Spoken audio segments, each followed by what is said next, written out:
नमस्कार। आज हम एक बड़ी दिलचस्प किताब पर आधारित सामग्री का विश्लेषण कर रहे हैं।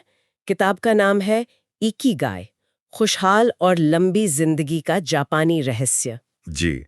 हेक्टर गार्सिया और फ्रांसिस्क मिरालिस की किताबें हैं। हाँ, और ये जो शब्द है इकिगाई, इसका मतलब क्या है? ठीक ठीक। इकिगाई इसे आप कह सकते हैं आपकी जीने की वजह, ओके। वो कारण जिसके लिए आप रोज सुबह बिस्तर से उठना चाहें। अच्छा, मतलब सिर्फ लंबा जीना नहीं? नहीं नहीं, बिल्कुल नहीं। लंबा जीना तो एक पहलू है, हम्म, पर ज्यादा जरूरी है कि जीवन में एक उद्देश्य हो, हम्म, संतुष्टि हो, हम्म। और हाँ, समाज के लिए भी कुछ करने का भाव, वो भी इसमें शामिल है। एक संतुलित जीवन। और ये जानकारी हमें मिली है इस किताब की एक समीक्षा से, है ना? जी हाँ, समीक्षा में जिक्र है जापान के ओकिनावा द्वीप का। वहाँ एक गांव है ओगिमी। ओगिमी। हाँ, मैंने सुना है इसके बारे में। कहते हैं वहाँ लोग बहुत लंबा जीते हैं। बिल्कुल।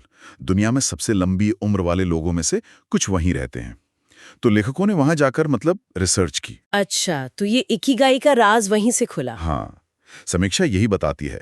उन्होंने देखा कि उन बुजुर्गों की सेहत और खुशी का राज सिर्फ अच्छा खाना या कसरत ही नहीं है, बल्कि ये इकिगाई वाला नजरिया है। उनकी पूरी संस्कृति में ये बात बसी हुई है। तो चलिए फिर इसे थोड़ा और समझते हैं। समीक्षा में 4 स्तंभों या पिलर्स की बात हुई है, वो क्या है? जी, समीक्षा के मुताबिक इकिगाई वहां मिलता है जहां 4 चीजें आकर जुड़ती हैं। पहला वो काम जो आपको पसंद है, आपका जुनून। ठीक है, पैशन। दूसरा वो जिसमें आप माहिर हैं, मतलब आपका हुनर या टैलेंट। ओके, हुनर। तीसरा वो जिसकी दुनिया को जरूरत है, समाज के लिए आपकी क्या उपयोगिता है।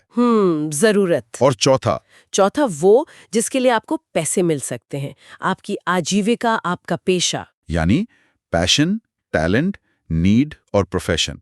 जब ये चारों मिल जाएं। बिल्कुल। जहां ये चारों वृत्त एक दूसरे को काटते हैं, वही आपका इकिगाई है, ऐसा समीक्षा में बताया गया है। सुनने में तो ये बहुत अच्छा लगता है, पर समीक्षा में क्या इस पर भी बात हुई कि असल जिंदगी में ये संतुलन बनाना कितना मुश्किल हो सकता है? कई बार पैशन होता है, टैलेंट भी, पर हाँ, पर उससे पैसे नहीं मिलते या दुनिया को शायद उसकी जरूरत महसूस ना हो। ये बहुत प्रैक्टिकल सवाल है। वही मैं सोच रही थी। समीक्षा इस बात पर जोर देती है कि ये चारों जुड़े हुए हैं।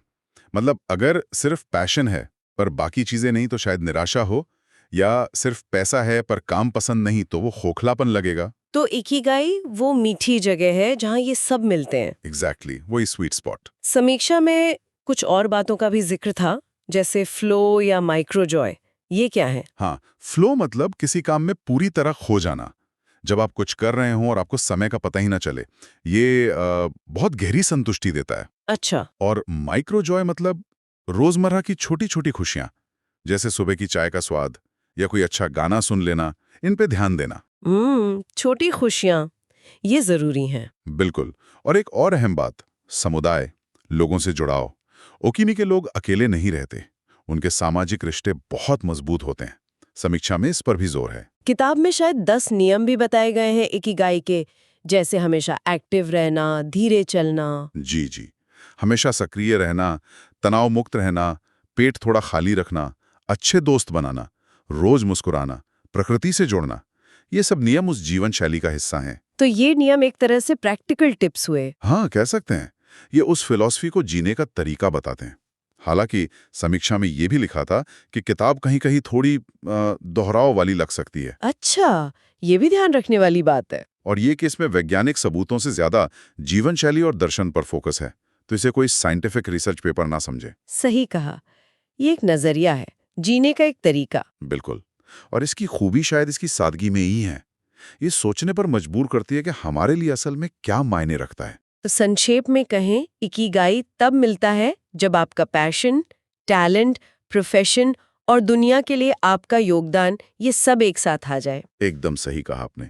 और निचोड़ यही है कि सच्ची लंबी उम्र और खुशी सिर्फ शरीर की सेहत से नहीं आती, बल्कि मन, आत्मा और अपने आसपास की दुनिया से जुड़ने से आती है। हाँ, समुदाय और प्रकृति से गहरे जुड़ाव से। लेखकों ने कहा भी है, और समीक्षा में ये कोट था, हमारा इकिगाई हमें से हर एक के अंदर गहराई में छिपा है और इसे खोजने के लिए धैर्यपूर्वक खोज की आवश्यकता होती है। बहुत गहरी बात है, और इसे खोजने के लिए वक्त लगता है ना। बिल्कुल, शायद ये जिंदगी भर चलने वाली खोज हो। सकता है।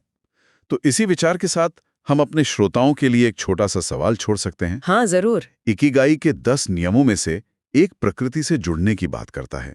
तो सवाल ये है कि आज अपनी रोज की दिनचर्या में प्रकृति से दोबारा जुड़ने का वो कौन सा एक छोटा सा आसान सा तरीका हो सकता है जिसे अपनाया जा सके। बढ़िया सवाल है। इस पर जरूर सोचिएगा।